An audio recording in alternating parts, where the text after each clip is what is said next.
So that's a pomegranate tree that we've just trimmed back. I thought I'd show you what happens when I trim things back. G'day folks, Andy here from McDowell Manor.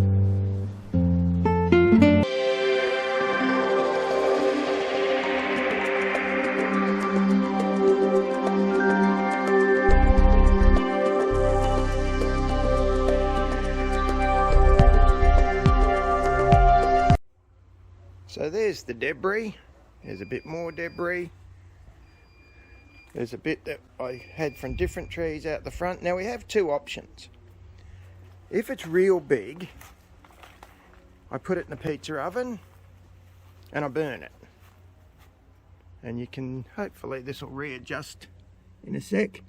There you go. You can see I in fact burned a whole lot last night. These branches were too green, they wouldn't burn. That's fine. But if it's not too big, it all goes through the shredder. Now, it's only a little shredder, and if you're doing anything real, I don't advise you to get a shredder like this. But I have a lot of smaller stuff that I just don't want to waste. It's slightly too big to throw in the compost, even if I chop it up. So I mulch it. Use it for mulch. Now, I'll give you a look. I'll turn her on so you can see. And there you go.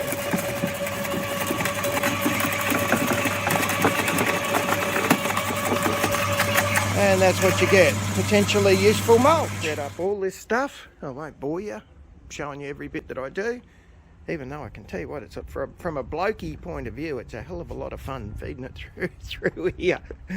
Watching it get ground into a million little pieces. You can see, like it does take some fairly significant pieces. And it's certainly reasonably quick. So the only thing you can't do is you can't go bigger than that hole, obviously, which isn't that big if you've seen my fingers near it. So not even 2 fingers, really.